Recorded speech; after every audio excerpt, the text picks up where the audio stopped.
सुनीता देवी की आंखों से नींद कोसों दूर थी। नींद आए भी कैसे, उनके हमसफर, उनके पति और इस घर के मालिक राधेश्याम जी इस दुनिया और भरे पूरे परिवार को छोड़कर जा चुके थे। राधेश्याम जी अपने पीछे उनकी जीवन संगिनी सुनीता देवी, 2 बेटे, 2 बहुएं, 4 पोता पोती, एक बेटी दामाद को छोड़ गए थे। पति के जाने के बाद से ही सुनीता देवी एकदम चुप सी हो गई थी। ना किसी से बोलना, ना कुछ कहना। सुनीता देवी ने सोचा, नींद नहीं आ रही है, चलो छत पर जाकर ठंडी हवा में टहलकर मन बहला लिया जाए। छत पर जाने के लिए सीढ़ियां चढ़ती है तो उन्हें छत पर से कुछ आवाजें सुनाई पड़ती है। छत के दरवाजे से देखती है कि यहाँ तो पूरी महफिल जमी है। रात के 12 बजे बेटा बहू, बेटी दामाद सभी हैं। उनके कदम वहीं ठहर जाते हैं। अब पिताजी तो रहे नहीं, इसलिए हमारे पति यानी तुम सबके बड़े भैया ही इस घर के बड़े कहलाएंगे। सासू माँ अकेली हो गई है तो उन्हें अब इतने बड़े कमरे की क्या जरूरत। हमारा कमरा भी अब हमें छोटा पड़ने लगा है। उनका कितना बड़ा और कितना आलीशान कमरा है। जब से हम शादी करके आए हैं तभी से उस कमरे में हमारा मन अटक गया था।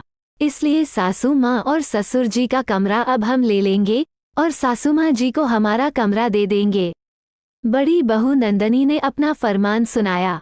सुनीता देवी को तो अपने कानों पर विश्वास नहीं हो रहा था।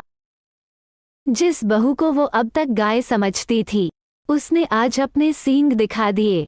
माँ को अब भारी साड़ियों का क्या काम, इसलिए मैं उनकी भारी चटक रंग वाली 10-12 साड़ियाँ ले जाऊंगी। शादी की 30वीं सालगिरह पर पिताजी ने माँ को जो सोने का हार बनवा कर दिया था वह भी मैं ले जाऊंगी। अब माँ को इसकी क्या जरूरत। बेटी से ऐसी उम्मीद सुनीता देवी को नहीं थी। आज उनके पति को गए 15 दिन भी नहीं हुए थे। घर के बच्चे ऐसे हो गए। बड़े भैया तो कहने भर के बड़े थे। उन्होंने घर के मामलों में पहले कभी ना बोला, ना अब बोल रहे थे। तभी छोटी बहू प्रिया की विद्रोही आवाज सुनाई दी, बस करो आप सब। ससुर जी चले गए इसका मतलब यह नहीं कि सासू माँ के होते हुए आप सब अपनी मनमर्जी करेंगे। रही बात कमरे की, तो कमरा हमेशा से ससुर जी और सासू माँ का था और रहेगा। ससुर जी नहीं रहे, इसका मतलब यह नहीं कि सासू माँ को इस कमरे से अलग कर दें। आज भी सासू माँ इस घर की मालकिन हैं। कितनी पुरानी यादें जुड़ी होंगी उस कमरे से। रही बात आपके कमरा छोटा होने की, तो अब आप अपने बच्चों को सासू माँ के पास भी सुला सकते हैं, जिससे सासू माँ का अकेलापन दूर हो जाएगा और बच्चों को उनसे कहानियाँ, लोरी सुनने का मौका भी मिलेगा। प्रिया ने बड़ी बहू नंदिनी से कहा। और नेहा दीदी, आप बेटी होकर अपनी माँ के प्रति इतनी असंवेदनशील कैसे हो सकती हैं? आज के जमाने में आप ऐसी सोच रखती है कि पति के गुजर जाने पर पत्नी अपने पसंद के रंग की साड़ी नहीं पहन सकती।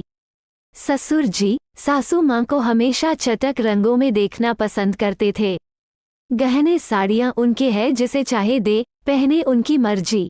हमें उनकी इच्छा का मान रखना चाहिए। हमें उनके जीवन में खुशियों के रंग भरने चाहिए, न कि उनकी जिंदगी बेरंग कर देनी चाहिए। छोटी बहू ने कड़े शब्दों में अपनी जेठानी और नंद की गलत बातों का विरोध किया। सुनीता देवी के दोनों बेटों ने भी सिर हिलाकर अपनी सहमति दर्शा दी। दोस्तों, अगर यह कहानी आपको अच्छी लगी हो तो वीडियो को लाइक और चैनल को ज़रूर सब्सक्राइब करें।